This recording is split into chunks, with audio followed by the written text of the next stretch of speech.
O ser humano é um ser histórico. E por ser um ser histórico, ele está envolvido diretamente com o seu meio ambiente. É nesse meio ambiente que a história acontece.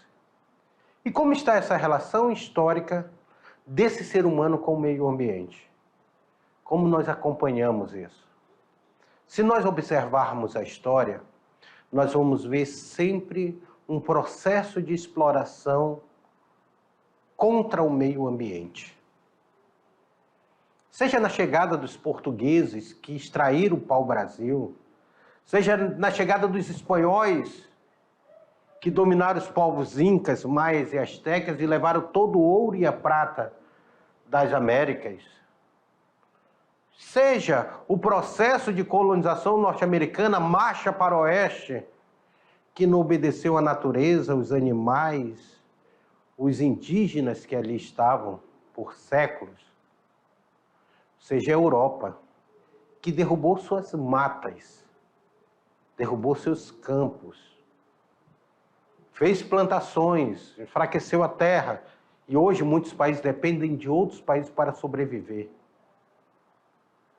Então nós observamos essa presença do ser humano como ser histórico, mas que nós precisamos olhar para o meio ambiente. Como é que está o meio ambiente nessa formação histórica, nessa formação geopolítica da humanidade? A aula de hoje, a aula de número 51, ela trata um pouco sobre isso com vocês. Na tela para vocês. Aula de número 51. Nós estamos vendo aí os desafios sociais e ambientais do século XXI. Vamos ver duas aulas sobre esse assunto. A primeira, nós tratamos sobre a terceira revolução industrial. O que vai ser essa terceira revolução industrial? Será que já estamos numa quarta revolução industrial ou ainda estamos nessa terceira? E vamos ver a biotecnologia, as habilidades da aula de hoje. E a pergunta que fica é o seguinte: quais desafios sociais e ambientais nós temos no século XXI? Quais desafios? A primeira pergunta.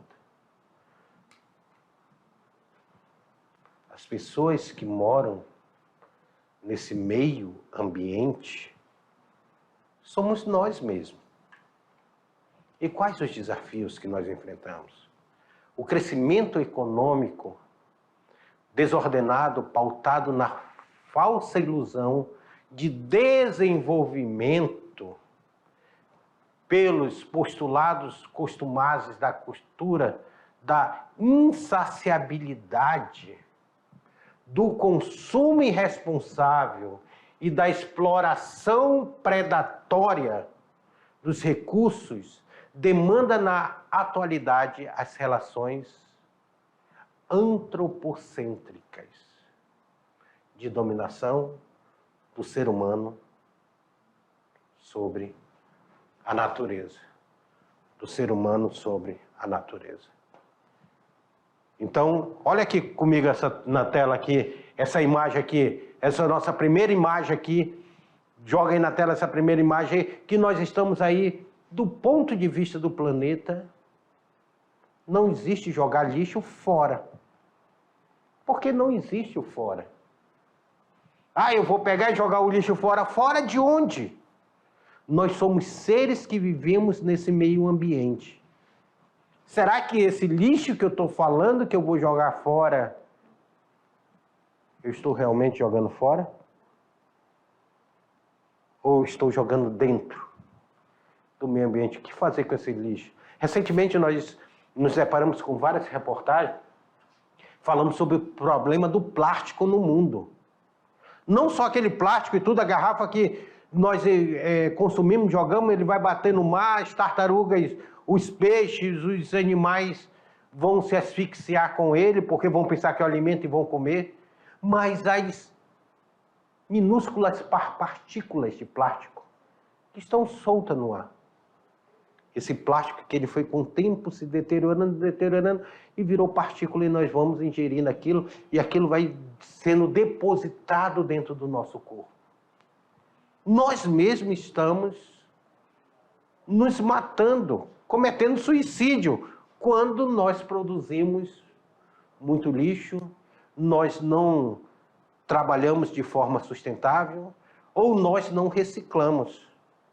Por isso, pegue na sua casa o que der para reciclar, lata, panela, ferro, plástico. Hoje tem muita reciclagem de plástico. E separe um local para reciclar, guarde. No momento certo, nós podemos reciclar isso. Não descarte nos rios. Aquele rio que você jogou, aquela garrafa PET que ela foi para dentro do rio, ela vai aparecer em algum lugar. Ela vai engatar em algum lugar e ela vai ficar no amontoado. Aqui não conseguir engatar em algum lugar, ela vai até o oceano. E lá no oceano, lá ela vai ser depositada. Ela vai ficar flutuando por 400 e 300 anos. Um simples lixo que você jogou, o seu tataraneto pode ser prejudicado por ele. Porque é uma herança que nós estaremos deixando para as futuras gerações. Olha como a questão é complexa. Herança que nós estaremos deixando para nossas futuras gerações. E que herança é essa? Na tela para vocês aí. Porque nós estamos vendo a humanidade não usufrui apenas das conquistas e das benesses do desenvolvimento, mas também dos efeitos indesejáveis produzidos por esse, como as desigualdades sociais, a degradação ambiental, a fragilização dos sentimentos de coletividade, da alteridade e de segurança. Beck, 2006, ele escreve isso.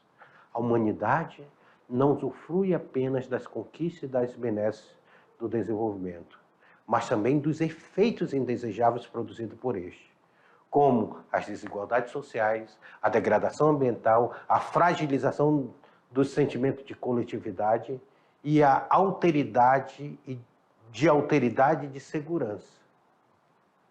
Pois é, meus queridos alunos, vem cá comigo.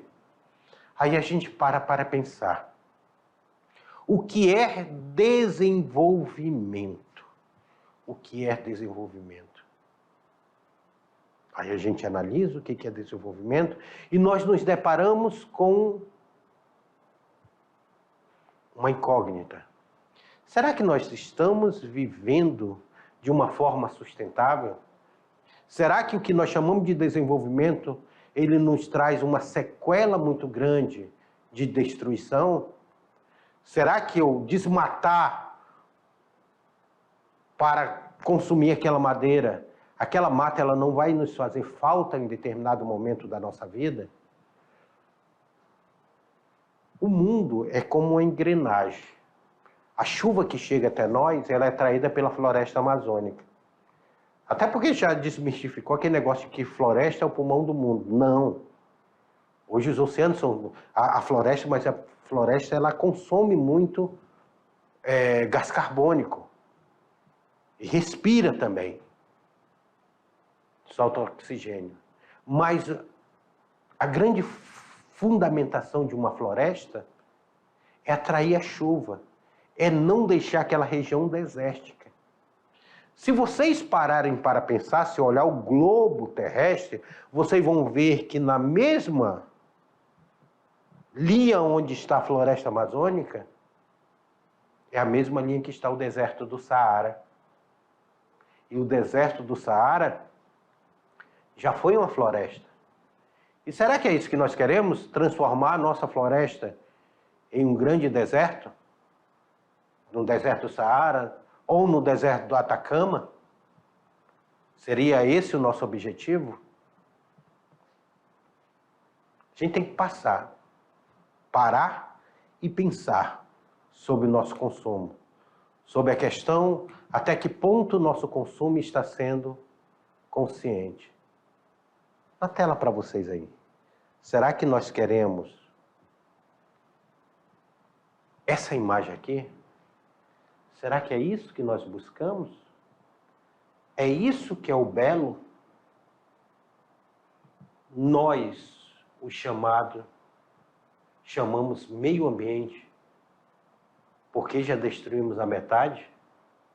Será que é por isso que nós chamamos de meio ambiente? Uma coisa interessante, né? Uma coisa filosófica agora para nós analisarmos. Qual o futuro dessa criança que caminha dentro de uma floresta destruída? Sabemos que nós precisamos plantar, nós sabemos que nós precisamos desmatar, mas até que ponto nós podemos transformar isso dentro de uma produção sustentável? Alguém disse, não, mas a gente não pode barrar o agronegócio. Aí eu te pergunto, você consome a soja que é produzida aqui no nosso estado? Ou ela só serve para exportação? Por que o óleo de soja está tão caro? Aí a gente vai pensando nisso daí. Será que está valendo a pena nós destruirmos o meio ambiente? São questões que nós estamos aqui analisando e nós precisamos entrar em um consenso. Por quê? Na tela. Porque nós precisamos ver essa terceira revolução industrial. Nós estamos diante de uma terceira revolução industrial. Aí eu pergunto, aí você pergunta aqui, vem cá comigo, professor, o que é a revolução industrial? Só é nós lembrarmos que nós já tivemos, no século XVIII, a nossa primeira revolução industrial, o aparecimento da máquina a vapor e tudo, aquele primeiro momento. Depois nós tivemos aí a mudança da forma de combustível, nós tivemos energia nuclear, nós tivemos a energia de animais que morreram e virou petróleo. Nós tivemos essa segunda revolução industrial. E agora nós estamos diante de uma terceira revolução industrial. Quiçá, alguns estudiosos já discutem que nós estamos na quarta revolução industrial, que o século XXI já se depara com a Big Data e ela traz uma quarta revolução industrial. Mas o que vai ser essa terceira revolução industrial? Em que momento histórico acontece essa terceira revolução industrial? Nós já estudamos duas que aconteceram. Na tela para vocês. Essa terceira revolução industrial que nós falamos aqui, chamada também de revolução informacional, olha o nome dela aí, ó. Revolução informacional. A terceira revolução industrial é chamada de revolução informacional. Começou em meados do século XX, momento em que o eletrônico aparece como verdadeira modernização da indústria. Após a Segunda Guerra Mundial, que vai de 1939 a 1945, ela abrange o período que vai de 1950 até a atualidade, até hoje. Acabou a guerra. Começa a entrar um período chamado Guerra Fria e a ciência ela começa a ser investido muito nas invenções da ciência, o átomo passa a ser um elemento muito discutido, nós temos aí as informações, o computador surgindo, a internet surgindo. A Guerra Fria ela traz isso daí. Ela traz essas evoluções. A televisão, o rádio. Então, a coisa está pegando fogo, a coisa está se evoluindo. Aí nós dissemos, então, que agora chegou o momento da terceira revolução industrial. É uma revolução informacional. As informações elas estão soltas no ar, elas estão passando. Imagine vocês hoje se nós não tivermos a internet. Nós tínhamos que escrever uma carta, essa carta entrava no correio, ia chegar uma semana, 15 dias, um mês ao seu destinatário. Hoje, você manda um WhatsApp, você nem e-mail mais manda. Você manda o WhatsApp, você manda um message, você manda ali no Instagram, esqueci como é que se chama o nome. Olha, eu estou meio desatualizado, né? Aí você manda lá, como é, aluno? Fala aí para mim aí. Ah, eu sei que você está ligado. Ah, obrigado aí, ó. Recebi aqui no ponto. Você manda o direct. Pá! Já chegou lá.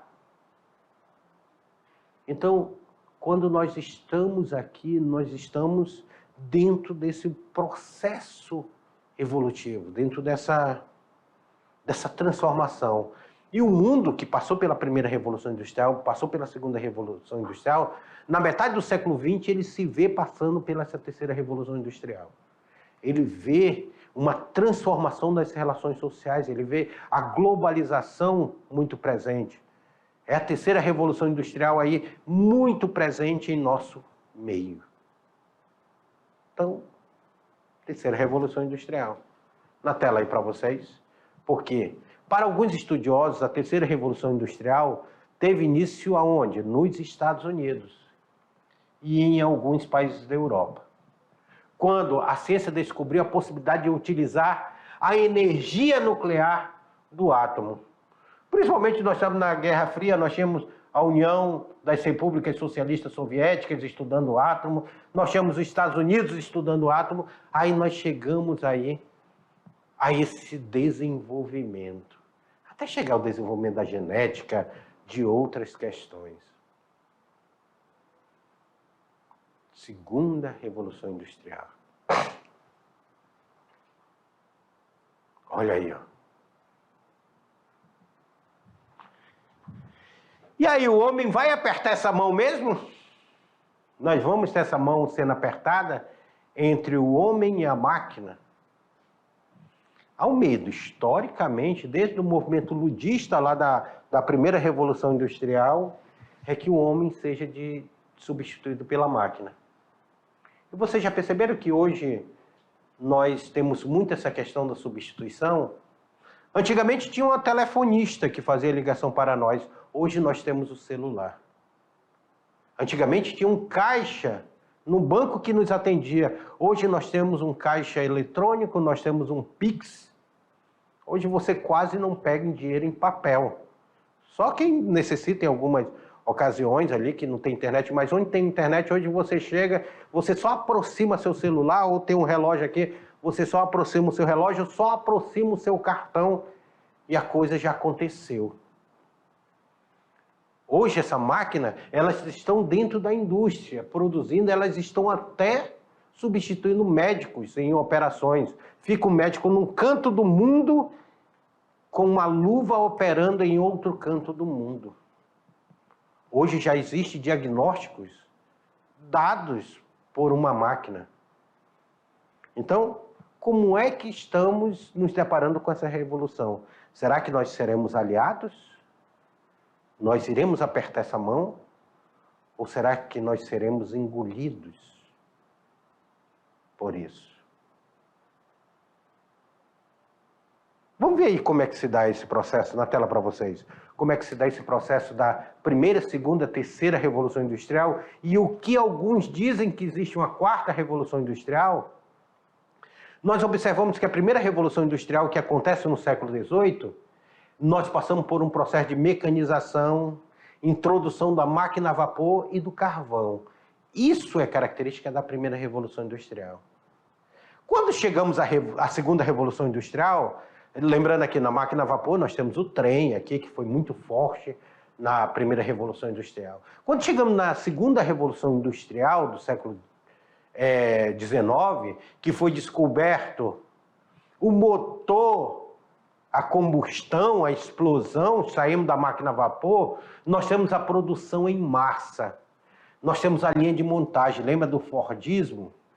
Com base no petróleo e na eletricidade. O petróleo e a eletricidade vão ser muito fortes aqui. A terceira Revolução Industrial, nós já vamos sair dessa linha de montagem e nós já vamos passar por uma produção automatizada. Agora não é um homem que faz um carro, é um braço de robô que está fazendo um carro. São os computadores eletrônicos, são os eletrônicos, a tecnologia da informação que vai estar imperando nessa segunda revolução industrial.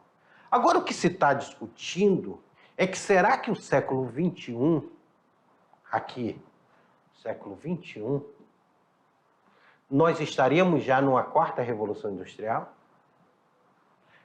Porque agora nós temos uma produção inteligente, incorporada à internet e à Big Data.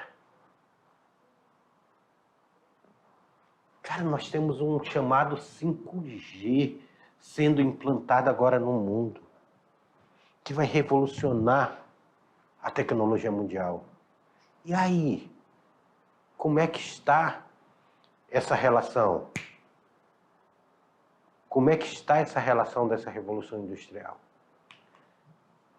Será que a máquina irá nos engolir? Será que nós seremos parceiros dessa máquina? Será que nós estamos mesmo na quarta revolução industrial ou ainda estamos na terceira revolução industrial? Será que essa Big Data, essa internet que está sendo implantada agora no século XXI, essa mudança de 5G, gente, o 5G que está sendo implantado, e o Brasil já entra nessa era do 5G para ser implantado, o 5G ele vai revolucionar o que é comunicação. No momento que eu estou aqui falando com vocês, chega no celular de vocês a internet, aula ao vivo, a gente não vai precisar de antena para receber. Nós vamos receber tudo via satélite no nosso celular, no nosso computador. É um processo revolucionário muito forte.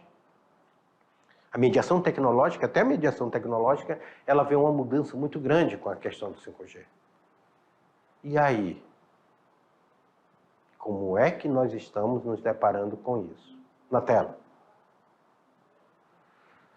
Para outros, seu início foi em 1970, com o descobrimento da robótica, empregada na linha de montagem de automóveis. A robótica aqui foi colocada na linha de automóveis aqui. Para outro grupo, iniciou-se a partir de 1990, com o uso de quê? Dos computadores pessoais e da internet, que chega em 1990. Então, cada um teórico ele fala de um momento dessa revolução industrial. Dessa terceira revolução industrial. Nós temos aí em cada momento. A terceira revolução industrial, ela ganhou destaque a partir dos avanços tecnológicos e científicos na indústria, mas também abrange progressos na agricultura, na pecuária, no comércio e na prestação de serviços. Enfim, todos os setores da economia se beneficiaram. Todos os setores da economia se beneficiaram. Pecuária, comércio, prestação de serviço, agricultura. Olha aí, ó. Olha essa imagem aqui. Pessoal, recentemente nós tivemos aqui em Ji-Paraná o Rondônia Rural Show. Inclusive, vários alunos da mediação tecnológica estiveram lá conosco.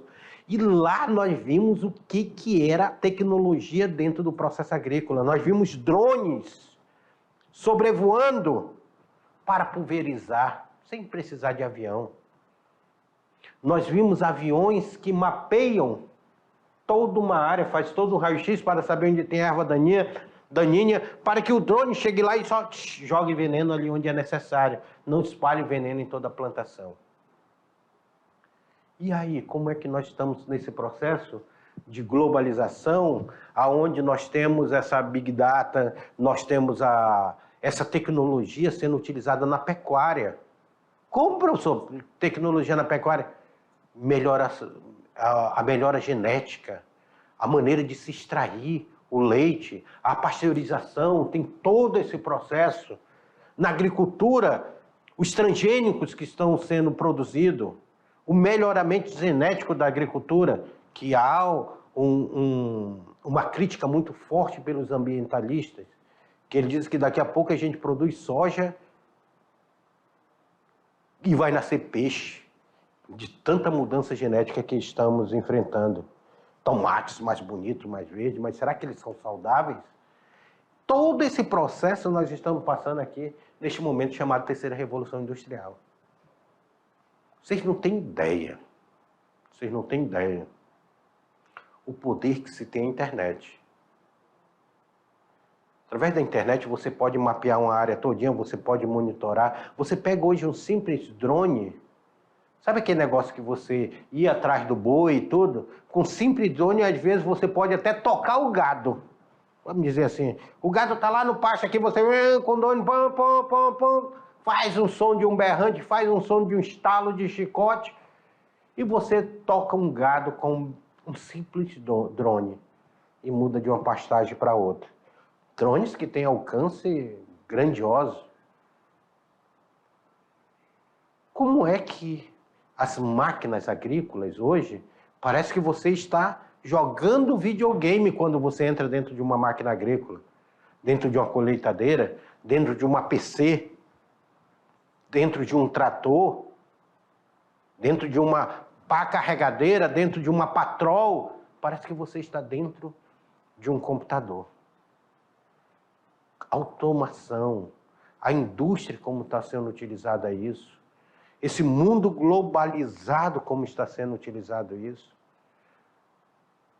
Hoje, nós temos sistema de aplicativo para entregar comida, para transporte, e nós já temos o carro autônomo que não precisa de motorista. Você chama e ele não tem motorista, você vai sozinho. Olha como está a tecnologia. O GPS monitorando tudo. Alguém diz, eu morro de medo de ser monitorado. Quando você coloca o celular na mão, vocês já perceberam que você é monitorado todo o tempo? Aquele celular escuta o que você está falando. Aí daqui a pouquinho já aparece a pesquisa daquilo que você estava falando, já aparece como sugestão para você.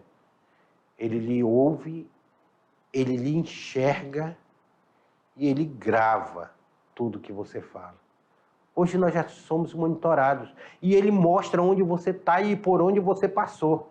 Se você chegar lá, abra seu e-mail lá, que você vai ter lá, e ele vai te dar um mapa de onde você passou nos últimos meses.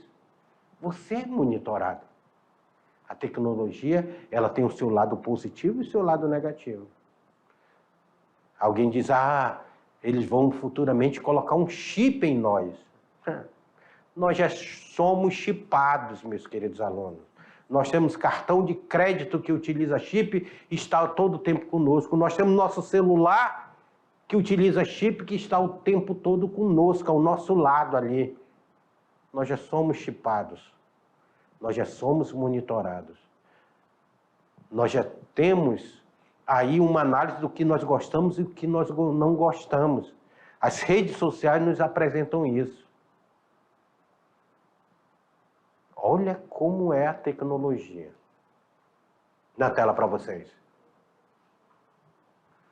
A globalização foi um fator importante para auxiliar na produção e nas relações comerciais entre diversos países do mundo.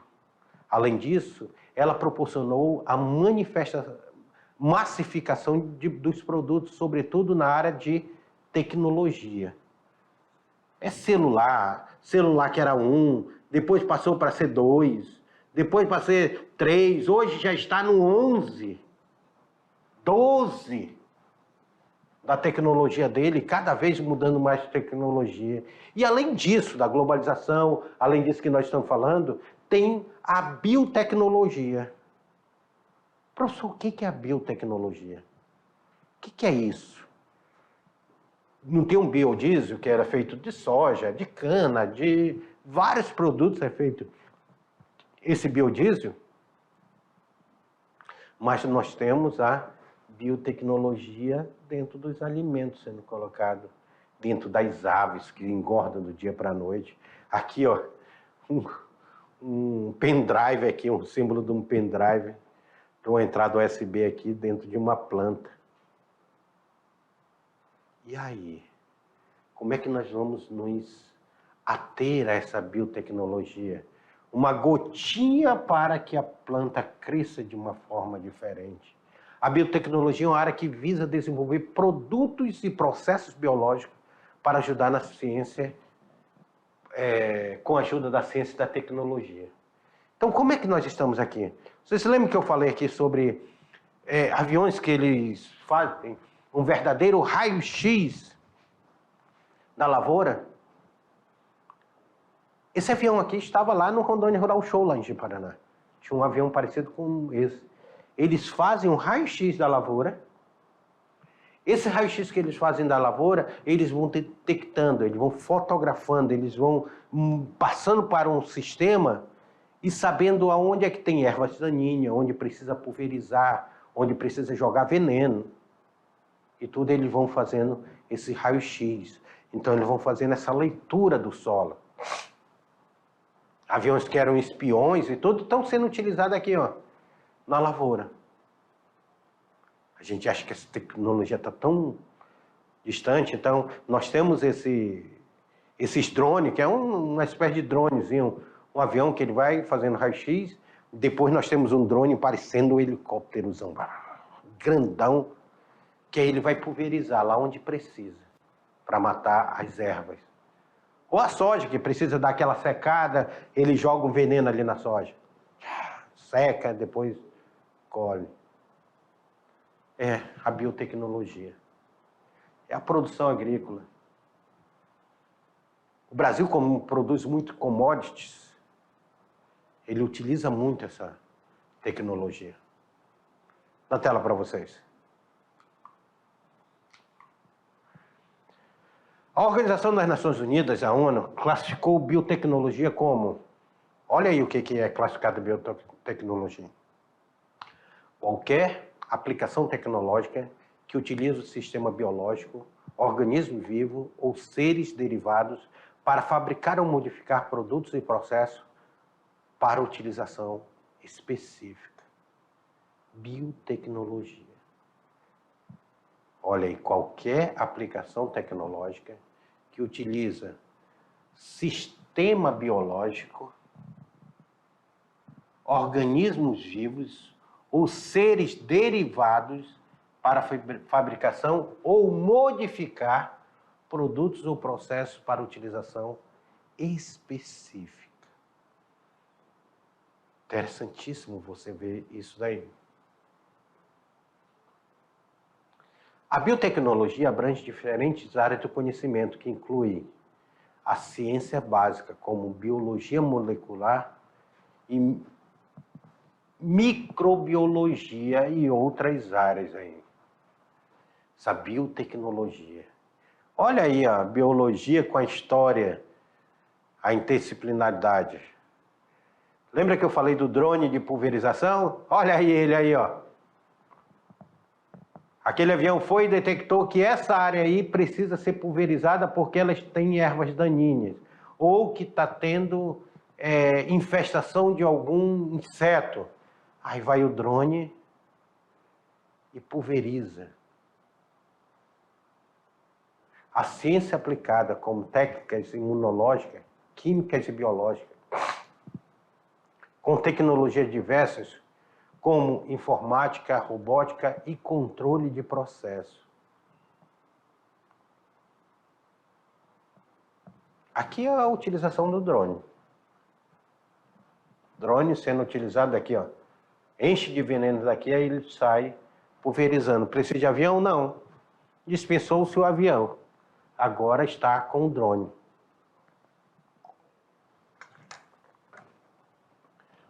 Aí, ó, na biotecnologia. Produção de fármacos industriais, cultura de tecidos e células, clonagem, análise do DNA, transformação, controle, produção das vacinas, melhoramento genético, tudo isso está dentro da biotecnologia. Biotecnologia. Olha aqui esse processo aqui, biotecnológico aqui, ó. Será que esse milho está no tamanho certo aqui que eu quero produzir?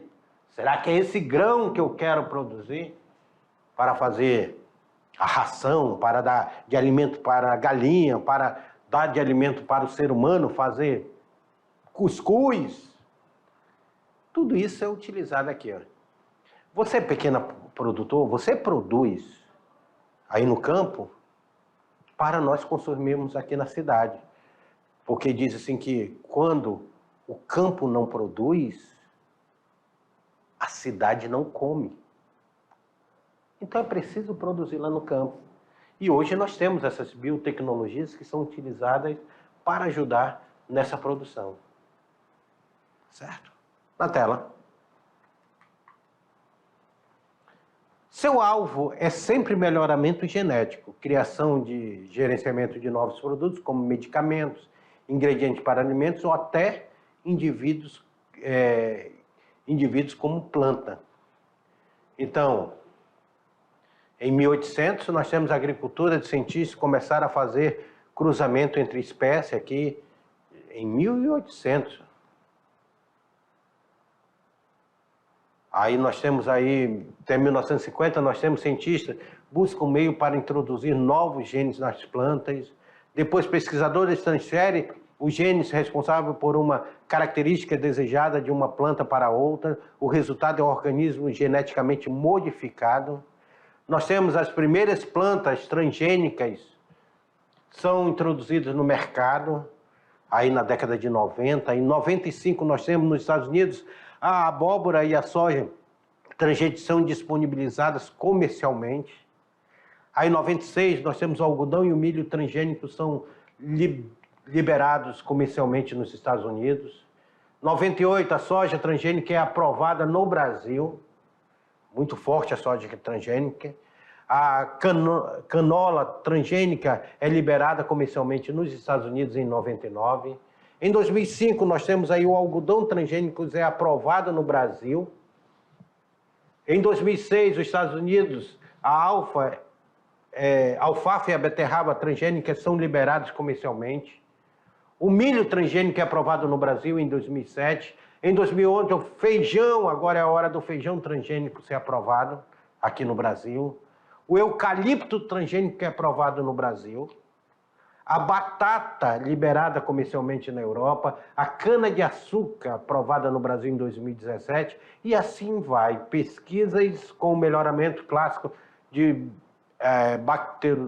bacteriológico de outras culturas avançam em todo o mundo.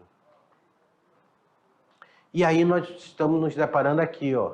A engenharia genética ocupa uma posição de destaque nessa área como tecnologia inovadora por permitir subsidiar métodos tradicionais de produção ou por permitir a observação de produtos inteiramente novos como o transgênico que nós vemos ali na questão anterior. Isso aí é a simbologia do DNA, essa mudança do DNA. Olha aqui, outra mudança do DNA. Outro exemplo. Age como uma ferramenta inovadora da vida cotidiana, como impacto em vários setores produtivos e oferecendo desenvolvimento por várias nações. Meus queridos, a tecnologia ela está presente no campo. Ela vai estar presente na produção. Ela vai estar presente no nosso dia a dia. Muitos produtos hoje que você tem na sua cozinha, na sua geladeira, são produtos transgênicos. Outros não, são cultivados lá na horta de vocês aí atrás. Vocês produzem aí, muitas pessoas produzem tomate, feijão, mandioca, ou a beterraba, produz ali no quintal. Eu tenho minha hortazinha lá em casa que eu adoro plantar. Só que não vai nenhum produto químico ali não. Mas até de vez em quando a gente coloca o NPK para dar uma substância. Olha, eu já estou utilizando um produto químico, não é o adubo natural. Eu faço adubo natural, mas nós temos o NPK ali que a gente utiliza. E assim a gente utiliza no nosso dia a dia. Essa mudança da tecnologia, ela está presente no nosso dia a dia. Agora eu quero que vocês façam atividade. Eu já volto, vou fazer a correção, um resumo com vocês dessa nossa aula, e nós vamos fazer a atividade e discutir ela. Até lá.